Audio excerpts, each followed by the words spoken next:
انسان چاہتا ہے مجھے موت نہ آئے، اللہ کہتے چھپ جاؤ، بڑے بڑے بنکر بنا لو، گاڑیاں لے لو، گھر لے لو، جہاں جا سکتے ہو جاؤ۔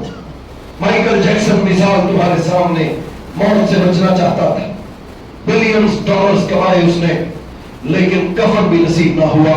دنیا کے بڑے بڑے لوگ دیکھو جو موت سے بھاگتے تھے، تم مسلمانوں تم بھی سمجھتے ہو ہمیں موت نہ آئے، اینما تکونوا، جاؤ جہاں چھپ سکتے ہو چھپ جاؤ، موت ہر جگہ آئے گی۔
ساتھ ہی فرمایا امرت ان اقاتل الناس حتی یشہد ان لا الہ الا اللہ، آخری نبی بنا کر بھیجا گیا ہوں، اور ساتھ ہی اللہ تعالیٰ نے مجھے تلوار دے کر بھیجا ہے کہ میں اس وقت تک قتال کرتا رہوں، جہاد کرتا رہوں جب تک ساری زمین پر لوگ لا الہ الا اللہ پڑھنا شروع نہ کرتے ہیں،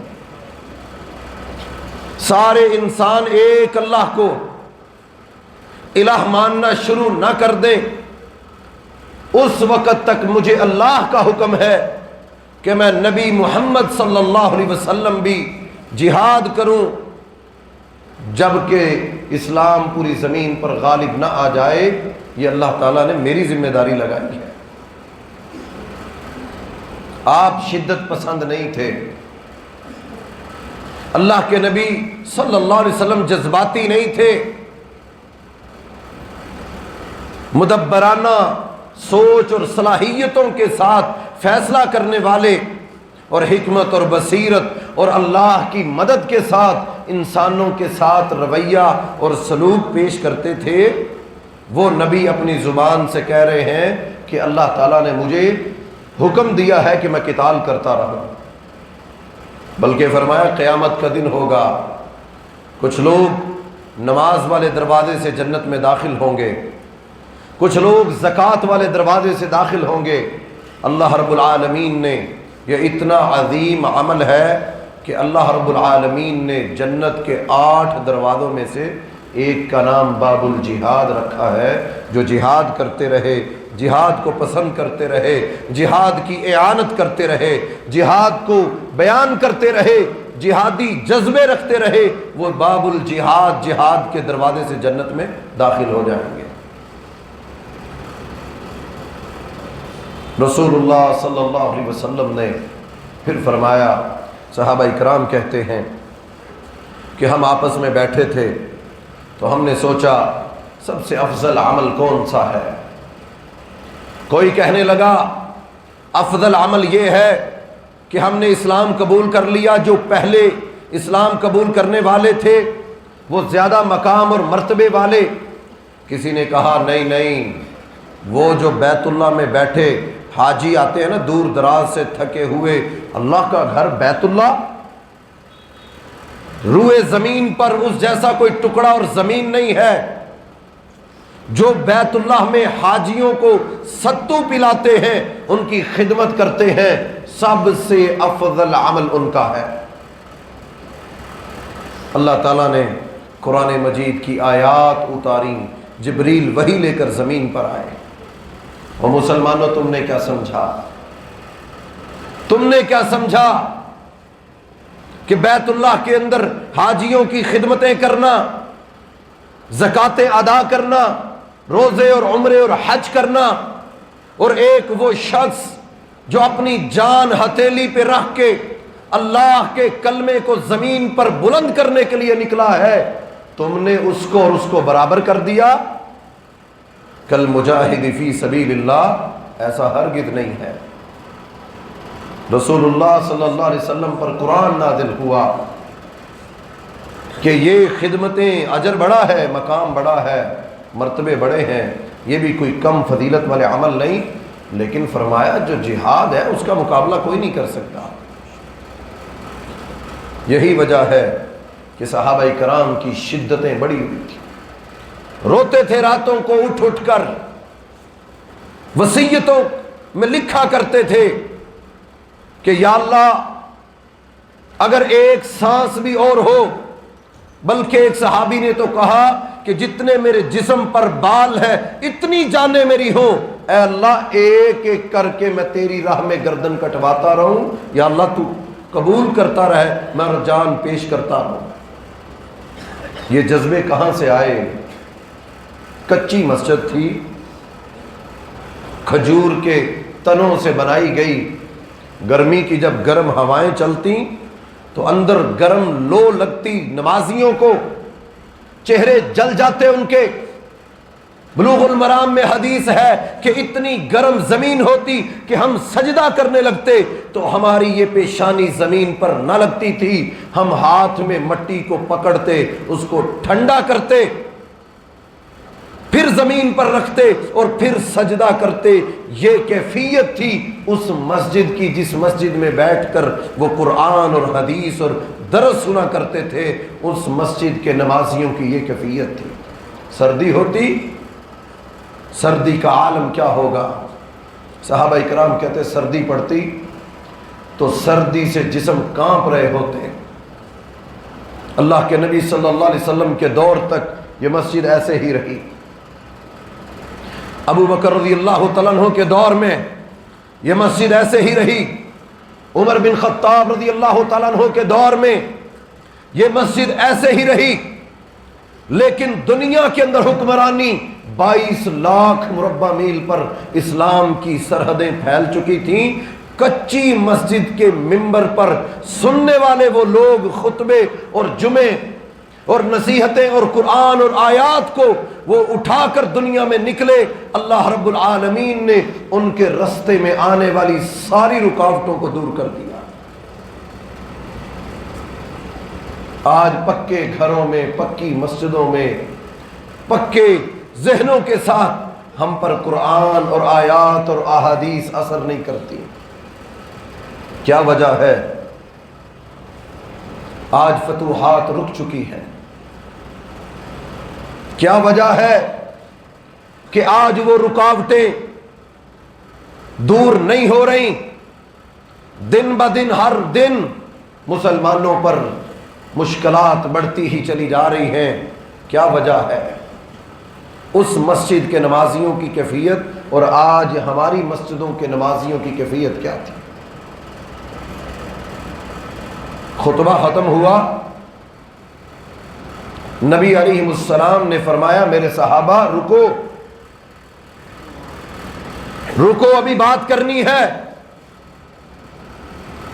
عبداللہ بن مسعود رضی اللہ تعالی عنہ مسجد کے دروازے میں تھے،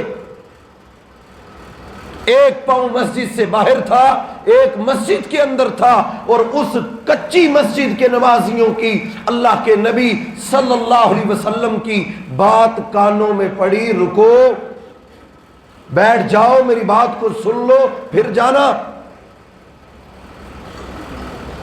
صحابی لکھتے ہیں عبداللہ بن مسعود رضی اللہ تعالی عنہ نے یہ بات سنی، مسجد کے دروازے میں بیٹھ گئے، نہ پاؤں آگے کیا نہ پیچھے کیا. جناب محمد رسول اللہ صلی اللہ علیہ وسلم نے دیکھا، آپ نے فرمایا تعال یا عبداللہ ابن مسعود، اندر آ جاؤ.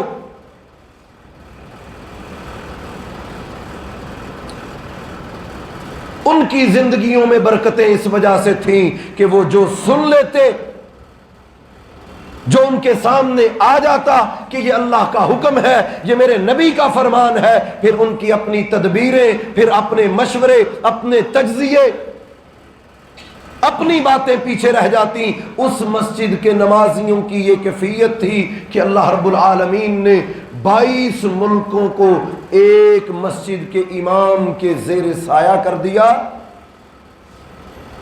عزت اور بہادر اور دلیر قوم بن کر وہ دنیا میں ابھرے. آج ہم دنیا میں باوجود اس کے کہ 58 لاکھ اسلامی فوج دنیا میں ہے، 60 لاکھ اتنی بڑی فوج دنیا میں اکٹھی مسلمانوں کی نہیں تھی. سارے اسلامی ملکوں کی فوجوں کو اکٹھا کر لو تو یہ 60 لاکھ کے قریب دنیا کی ساری دنیا کی فوجیں ایک طرف، اسلامی ملکوں کی فوجیں ایک طرف کر لو، تعداد زیادہ مسلمانوں کی ہے. ساری دنیا کی بہترین انڈسٹریاں دنیا کی ایک طرف کر لو، تیل کے ذخائر ایک طرف کر لو، سارے وسائل اور معدنیات جو اللہ نے نعمتیں ان ملکوں کے زمینوں میں رکھی ہیں ساری ایک طرف کر لو. اللہ کی قسم منبر پر کھڑا ہوں، آج بھی دنیا میں مسلمانوں کے پاس وسائل سب سے زیادہ ہے. 56 اسلامی ملک دنیا کے نقشے کے اندر نظر آتے ہیں، 56 اسلامی ملک، 60 لاکھ آرمی دنیا کے اندر مسلمانوں کی ہے. گیس پیدا کرنے والے ملک مسلمانوں کے ہیں. تیل دنیا کے اندر ساری انڈسٹری کو چلانے والے یورپ، ٹھنڈا علاقہ، کوئی وسائل نہیں. قطر سے، ایران سے گیس ان ملکوں میں جاتی ہے اور وہ یورپ گرم ہوتا ہے اور سردیوں کا سیزن نکالتا ہے. سارے وسائل اللہ نے مسلمانوں کو دیے.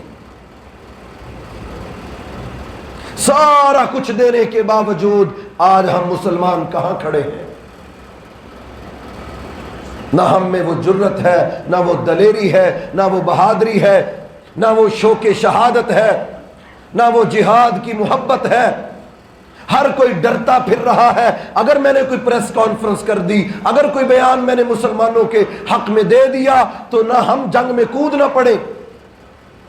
میں نے آج صبح ڈھونڈا قرآن مجید میں کہ میں اپنے رب سے پوچھتا ہوں، اے اللہ، جو مسلمان یہ سمجھتے ہیں کہ ہم خاموش رہیں گے تو شاید ہم بچ جائیں گے، اے میرے اللہ تو مجھے بتا، یا اللہ تو گائیڈ کر، تو قیامت تک کے آنے والے انسانوں کو سیدھا راستہ دکھاتا ہے. اے اللہ مجھے بتا، جو آج خاموش ہیں، جو چپ بیٹھے سارا تماشا دیکھ رہے ہیں مسلمانوں کے قتل عام پر، یا اللہ کیا یہ مسلمان بچ جائیں گے اس آگ سے؟ اللہ تعالیٰ کا قرآن صاف لفظوں میں کہتا ہے یقولون نخشی ان تصیبنا دائرہ، سورۃ المائدہ جا کر پڑھیے گا دکانوں پر۔ اللہ کہتے ہیں جن کے دلوں میں بیماریاں ہیں،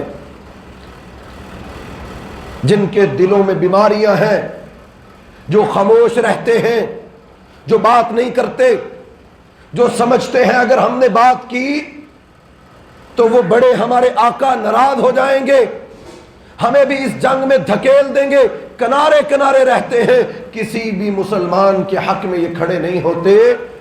یقولون ان نخشا، یقولون نخشا، قرآن مجید میں نخشاؤ کا مطلب ہے ڈرنا، یہ ڈرتے ہیں، ان تصیبنا دائرہ، کہ یہ مصیبت ہم پر بھی نہ آ جائے، ہمارے پر بھی بمباری شروع نہ ہو جائے، یہ ڈرتے ہیں، خوف زدہ ہوتے ہیں۔ تو میرے اللہ مجھے بتاؤ کیا ان کے ساتھ کیا ہونے والا ہے؟ اللہ کہتے کہ یہ جو ڈرتے ہیں کہ یہ نہ ہو یہ کل کو شرمندہ ہوں گے، ان یاتی بالفتح او امر من عنده، آج جو خاموش ہیں جب اللہ کا فیصلہ آئے گا، جب اللہ رب العالمین ان کمزوروں کی، بے بسوں کی، لاچاروں کی، ملبوں کے ڈھیر اوپر بیٹھے ہوئے بے بس مسلمانوں کی مدد کرے گا، پھر اس وقت یہ ندامت کے اندر ہوں گے، شرمندہ ہوں گے۔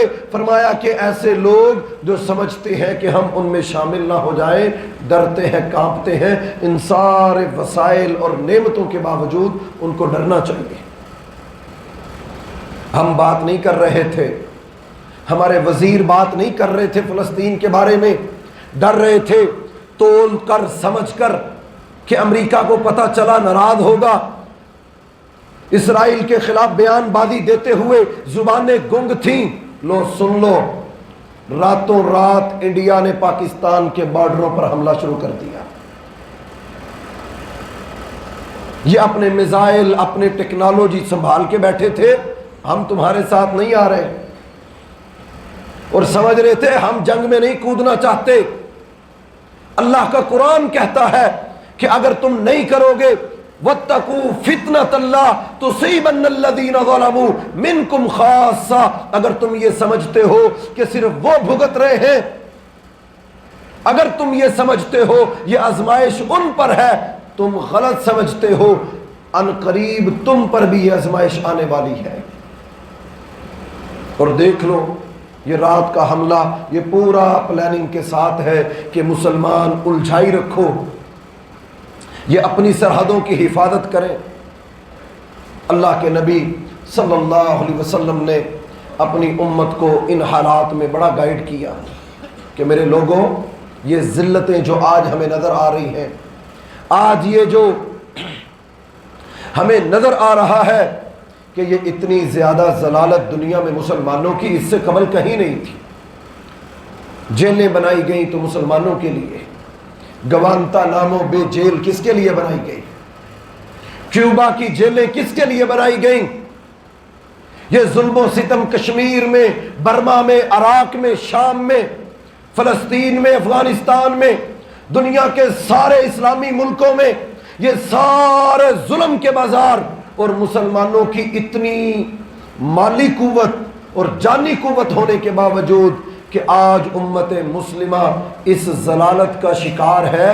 آؤ اپنے نبی سے رہنمائی لیتے ہیں۔ اللہ کے نبی ہمیں بتائیے کہ اس ذلت سے نکلنے کا راستہ کیا ہے، کب ہمارے سر اور ہمارے سینے ٹھنڈے ہوں گے، کب ہماری آنکھیں وہ خوبصورت منظر دیکھیں گی جب اللہ کا دین پھلتا پھولتا ہوا اور اسلام کا جھنڈا دنیا میں ہو کہ ایک مسلمان عورت اکیلے سفر کرے، کسی کی جرت نہ ہو اس کو دیکھنے کی۔ یا اللہ یہ دن کب آئیں گے؟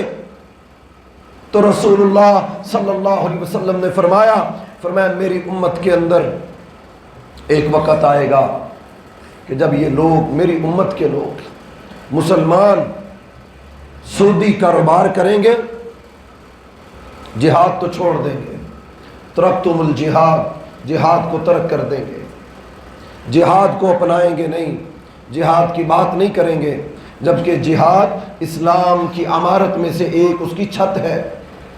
جہاد عزت دیتا ہے، جہاد بلندی دیتا ہے، جہاد بجھے ہوئے دلوں کو مضبوط کرتا ہے، جہاد 313 کو 1000 کے سامنے لا کھڑا کرتا ہے، جہاد ہی یہ حوصلے دیتا ہے کہ 700 3000 کے سامنے تھے، جنگ موتا میں 3000 کے مقابلے میں 2 لاکھ آرمی تھی۔ یہ جگر، یہ گردے، یہ حوصلے جہاد کے ذریعے اللہ پیدا کرتا ہے۔ جہاد چھوڑ دو گے دل کے اندر سے ہمت ختم ہو جائے گی۔ رسول اللہ صلی اللہ علیہ وسلم نے فرمایا میری امت جب جہاد کو چھوڑ دے گی، سودی کاروبار کرے گی، قرضے بینکوں سے، دکانیں بینکوں سے، پلاٹ بینکوں سے، اور ساری معیشت جو ہے وہ بینکوں کے ذریعے اور سودی کاروبار اور نظاموں کے ذریعے چلائے گی، سود پہ کام کرے گی، پھر نبی علیہ السلام نے فرمایا پیسے کی بھوک بڑھ جائے گی، پیسے کی بھوک، ہوس بڑھ جائے گی۔ الہاکم التکاثر حتی زرتم المقابر، اس پیٹ کی ہوس کو پھر قبر کی مٹی بھرے گی۔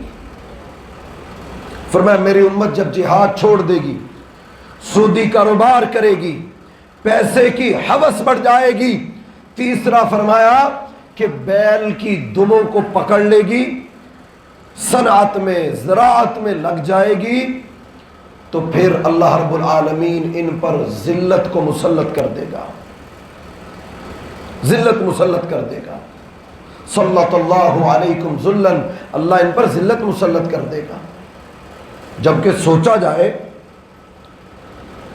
کہ کاروبار کرنے سے تو معیشت بہتر ہوتی ہے، سوچا جائے زراعت سے تو ملکوں میں ہریالی آتی ہے، سوچا جائے نبی علیہ السلام نے فرمایا جہاد چھوڑ دیں گے، سودی کاروبار کریں گے، اور پھر پیسے کی ہوس بڑھ جائے گی، اور بیل کی دموں کو پکڑ کر کسانوں کی طرح زمینوں پر زمینیں کاشت کریں گے۔ نبی علیہ السلام نے فرمایا اللہ رب العالمین ان پر ذلت کو مسلط کر دے گا۔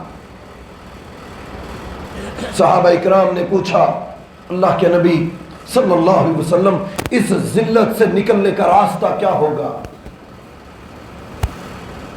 اس ذلالت کو اپنے اوپر سے نکالنے کا ذریعہ کیا ہوگا کہ جس کا دل کرتا ہے ہمارے ملکوں پر آتے ہیں میزائل داغتے ہیں چلے جاتے ہیں، بڑی مشکل سے یہ ڈرون اٹیک کی لعنت سے پاکستان کی جان چھٹی، ورنہ وہ کمپیوٹر گیم کی طرح اپنے بلاکس میں بیٹھے ہوتے اور پاکستان کے اوپر آتے اور ڈرون اٹیک کرتے، کتنے لوگوں کو بے گناہ مارا گیا، قتل کیا گیا۔ اللہ رب العالمین نے اس ذلت سے مسلمانوں کو بچایا، لیکن کتنی ذلتیں اور ہم پر مسلط ہیں کہ ہم بحیثیت قوم کوئی ایک ایجنڈا بیانیہ، کوئی ایک اسلامی ریاست یہ اعلان کرنے کو تیار نہیں ہے کہ اگر یہ ظلم فلسطین میں بند نہ ہوا تو ہم اعلان جہاد کرتے ہیں۔ اللہ کی قسم تمہاری ساری ٹیکنالوجی کا توڑ وہ پہلے سے بنا کے بیٹھے ہیں، لیکن جہاد کا توڑ ان کے پاس نہیں ہے۔ افغانستان میں وہ یہ تجربے کر چکے، امریکہ نے سارے میزائل تجربے کیے، ساری ٹیکنالوجی تجربہ کر لی، سارے ملک 47 مل کے آئے، سارے تجربے کیے، یہ سارا کچھ دیکھنے کے باوجود ایک مسلمان جس کے پاس کھانے کے لیے روٹی نہیں ہے، جوتا بھی وہ ٹوٹا گھسا ہوا پہنا ہوا، غاروں میں رہتا ہے، صبح روزہ رکھتا ہے، شام کو افطاری کرنے والا، وہ اللہ کی راہ میں جان پیش کرتا ہے، پھر اس کا بیٹا اٹھتا ہے، اسی گن کو اٹھاتا ہے اور ان کے ٹکڑے ٹکڑے کرتا ہے۔ دنیا کا کفر یہ جان چکا ہے کہ ہر چیز کا توڑ ہے، جہاد کا توڑ نہیں ہے۔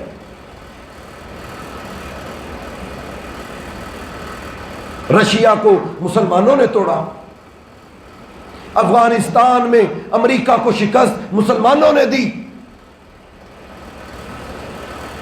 ہم آج دنیا سے مسلمان حکمرانوں سے یہ مطالبہ کرتے ہیں کہ اللہ کا قرآن آپ پڑھتے ہیں تراویحوں میں، مسجدوں میں، جمعوں میں، ہر چیز سنتے اور پڑھتے ہیں کہ اللہ کا قرآن نہیں کہتا کہ تم کمزوریاں نہ دکھاؤ، غلط بیان بازیاں نہ کرو، مار کھاؤ گے مار، ایسی مار ماریں گے تمہیں نسلیں یاد رکھیں گی۔ اللہ کا قرآن وارننگ دیتا ہے کہ مسلمانوں کمزوری نہ دکھانا،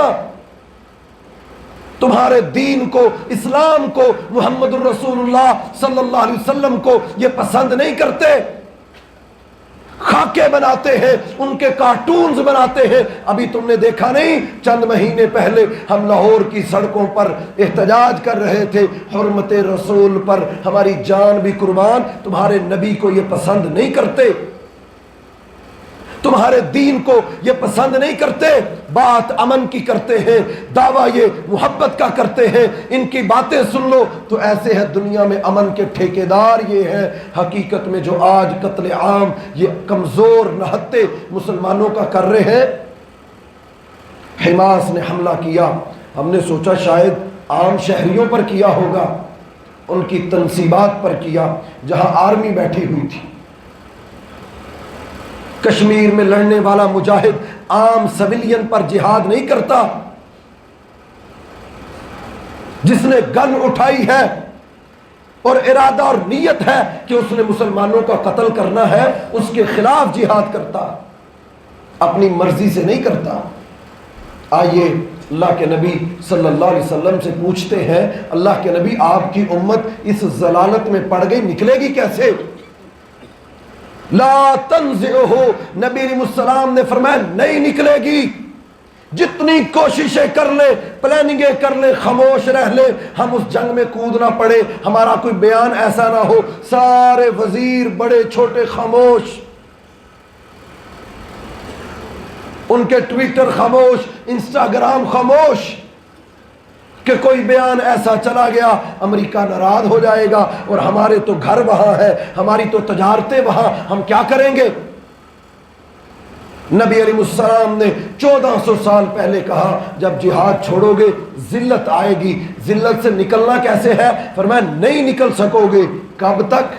حتی ترجعوا الی دینکم، جب تک تم واپس نہیں آؤ گے، جب تک تم واپس اسی رستے پر، جس رستے پر تمہیں ہم نے پاکستان دیا، جب تک اسی پیٹرن پر نہیں آؤ گے جس پر تمہیں ہم نے آزاد کشمیر دیا، نہیں آؤ گے، اس وقت تک اللہ رب العالمین کہتے ہیں حتی ترجعوا الی دینکم، جب تک تم واپس جہاد کو اختیار نہیں کرو گے دوبارہ وہ عزتیں تمہیں نہیں ملیں گی۔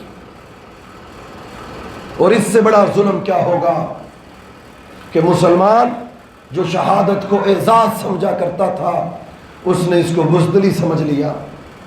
غزوہ احد مسلمانوں نے ایک جنگ لڑی، نبی علیہ السلام کو پتہ چلا ابو سفیان کئی لوگوں کو ملا کر، قبیلوں کو جمع کر کے بدر کا بدلہ لینا چاہتا ہے۔ غزوہ بدر میں مسلمانوں نے 313 نے 1000 کی دوڑ لگوائی، اس ذلت کا بدلہ ابو سفیان احد کے میدان میں لینا چاہتا ہے۔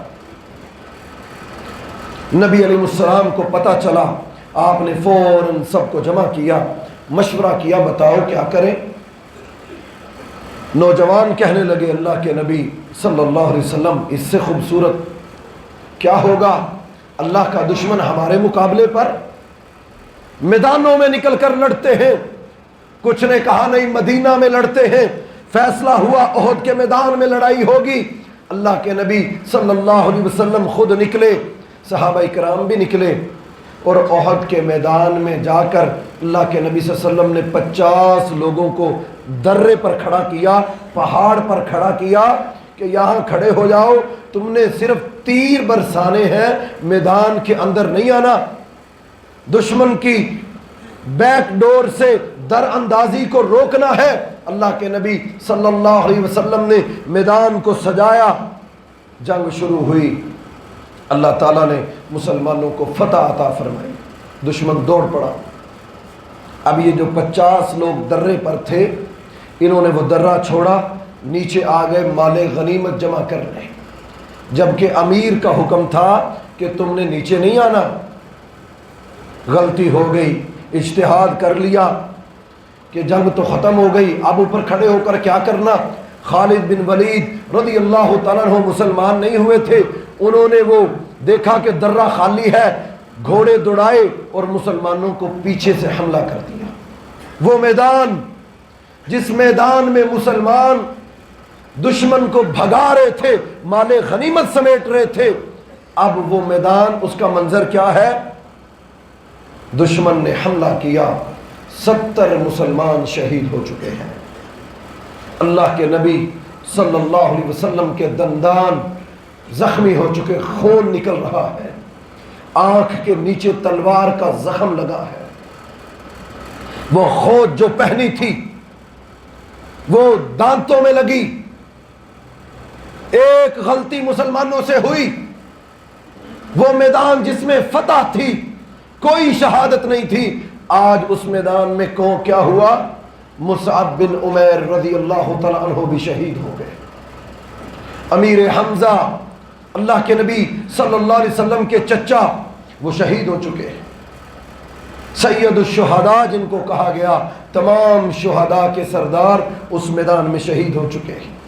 اللہ تعالیٰ مسلمانوں کی تربیت کرنا چاہتے تھے، مسلمانوں کو سمجھانا چاہتے تھے کہ تم نے بدر میں فتح دیکھی، اب احد کے میدان میں تم نے زخم کھائے، اب تم نے احد کے میدان میں شہادتیں دیکھیں، اپنوں کے لاشیں گرتے ہوئے دیکھے، تو گھبرانا نہیں۔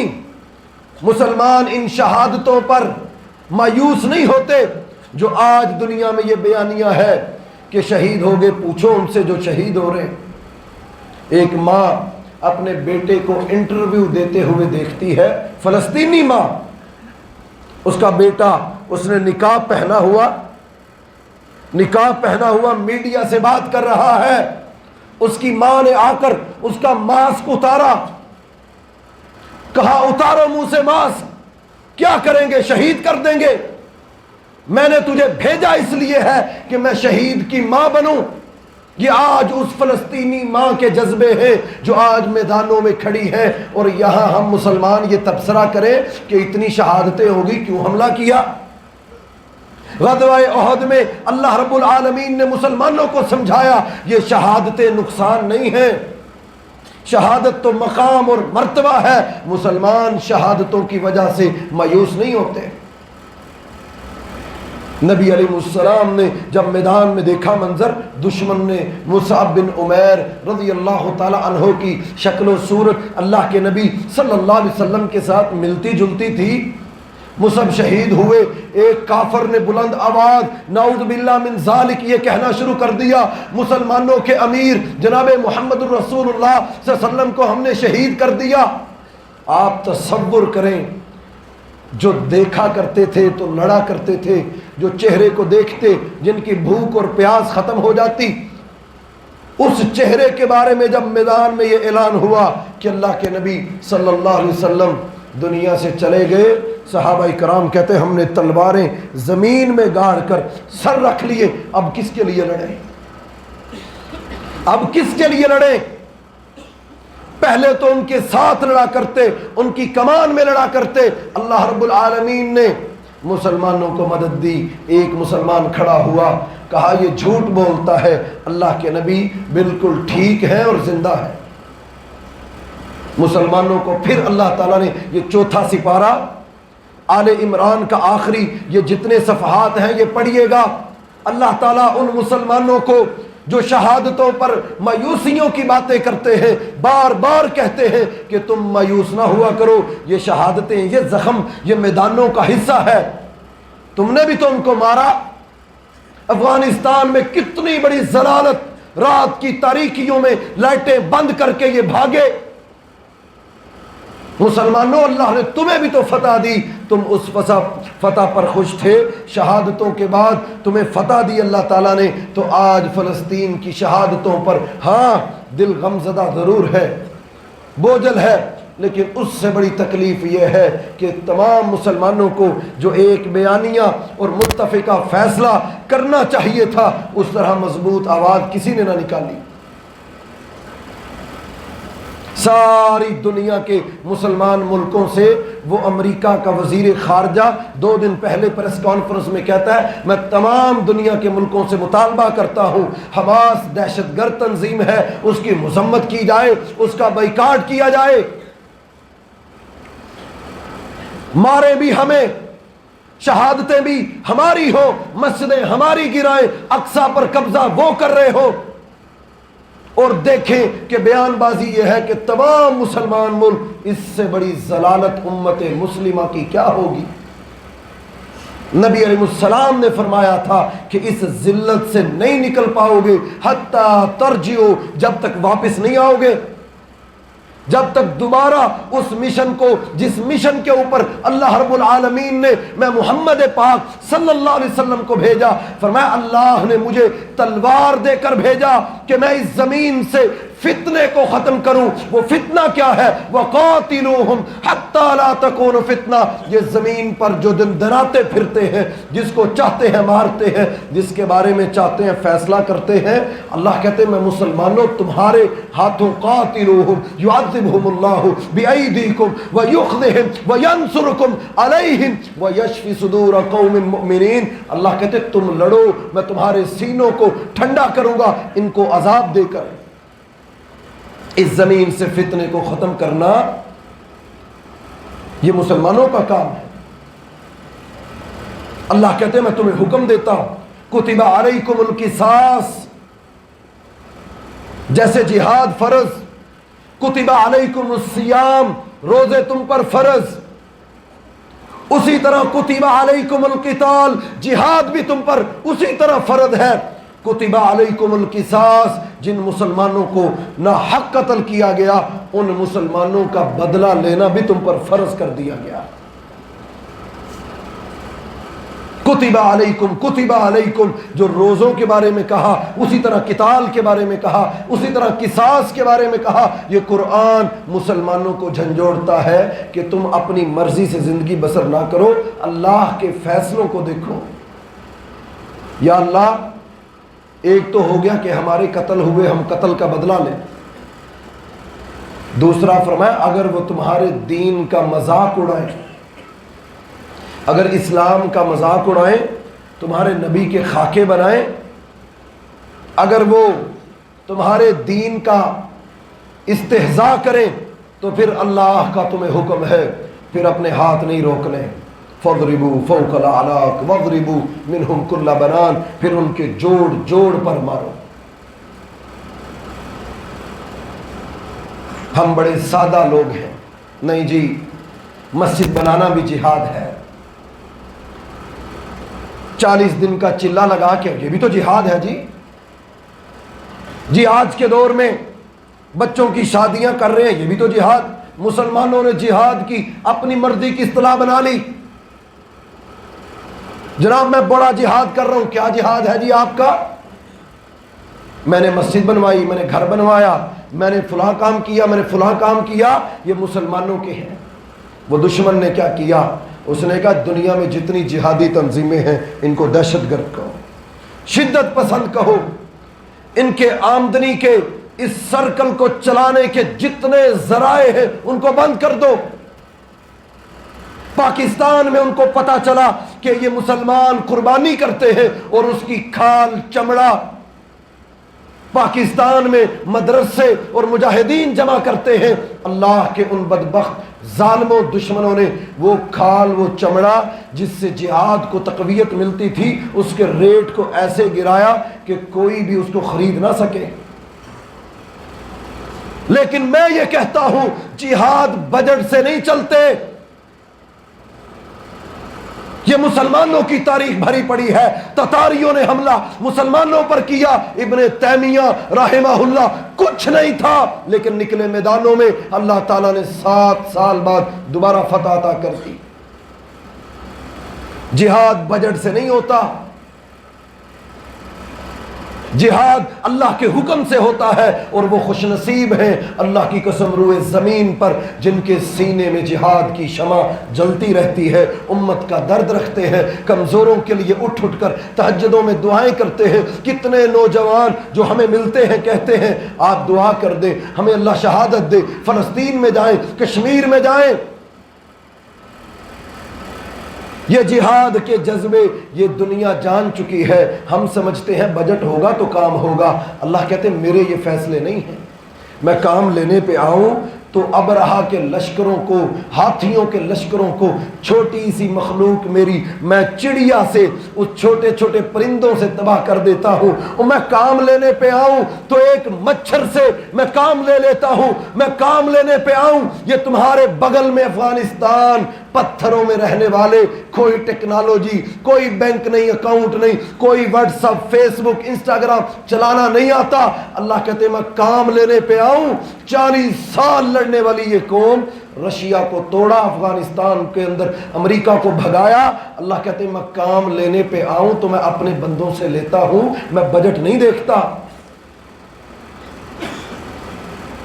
یہ اللہ کے فیصلے ہیں، اللہ جس سے کام لینا چاہے۔ اور آخری بات کرتا ہوں، رسول اللہ صلی اللہ علیہ وسلم نے فرمایا ساری دنیا مل جائے، سارے مسلمان مل جائیں، ساری دنیا کی ایجنسیاں مل جائیں، نبی علیہ السلام نے فرمایا میرا بھی یہ ایمان ہے قیامت قائم ہونے تک میری امت کا ایک گروہ ہمیشہ حق پر ہوگا اور وہ جہاد کرتا رہے گا۔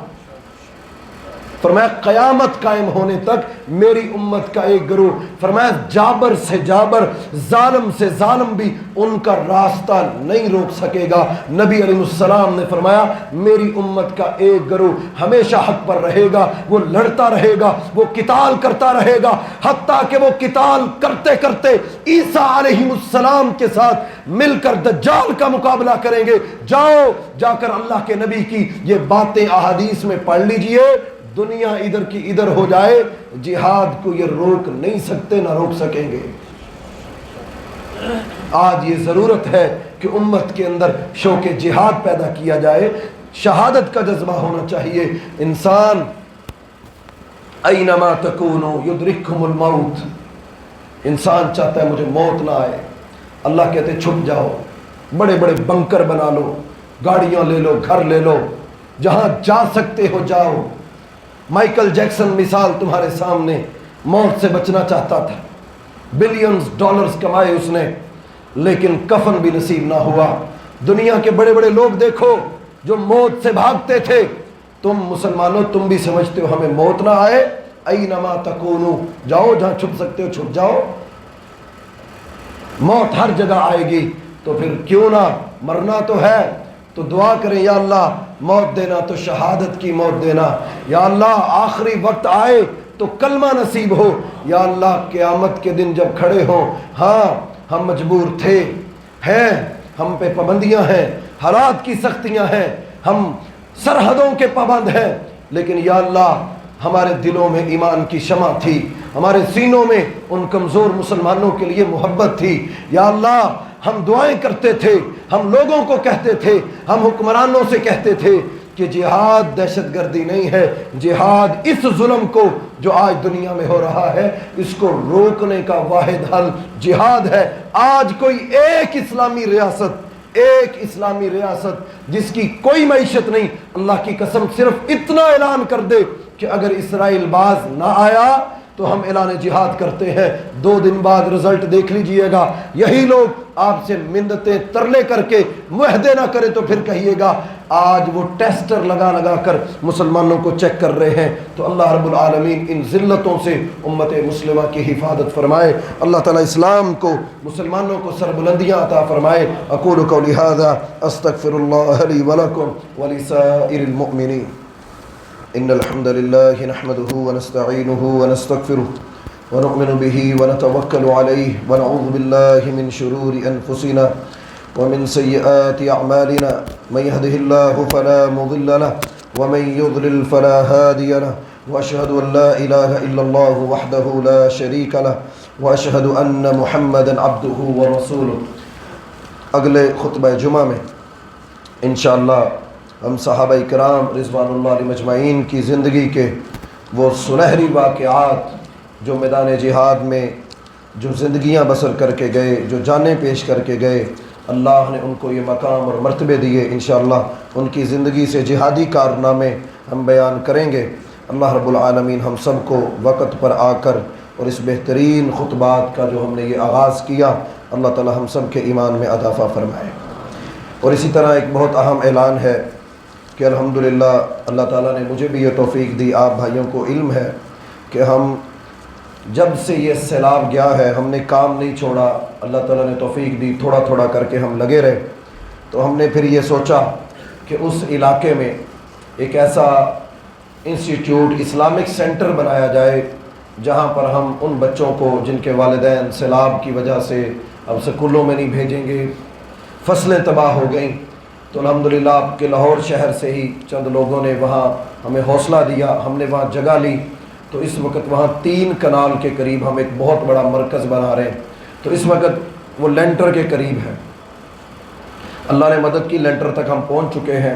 وہ اس پورے علاقے میں 200 کلومیٹر کا یہ علاقہ بنتا ہے، اس علاقے کے لیے وہ نمونہ ہوگا جہاں روزانہ دسترخوان ہوگا، بیوہ کے لیے، مسکینوں کے لیے فری علاج ہوگا، اور اسی طرح ہم نے حفظ کا شعبہ اور ایسی بچے جو قرآن مجید حفظ کرنا چاہیں یا پڑھنا چاہیں، پورا ایک اسلامک سینٹر کا جو قیام ہے انشاءاللہ جنوبی پنجاب سیلاب کے علاقے میں الحمدللہ ہم یہ بنا رہے ہیں۔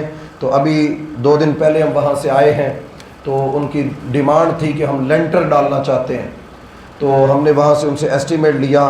تو میں نے سوچا میں جمعے میں اپنے نمازی بھائیوں سے کہوں گا کہ ہمیں 300 بوری سیمٹ چاہیے، ایک بوری 1220 روپے کی ایک بوری ہے۔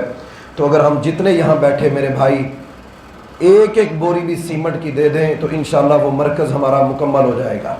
سریے کی بات ہم نے ایک اور دوست ان سے کی ہے کہ ہمیں سریا لے دیں، 5 ٹن سریا ہمیں چاہیے، تو ایک اللہ کے بندے نے اس کی حامی بھر لی ہے۔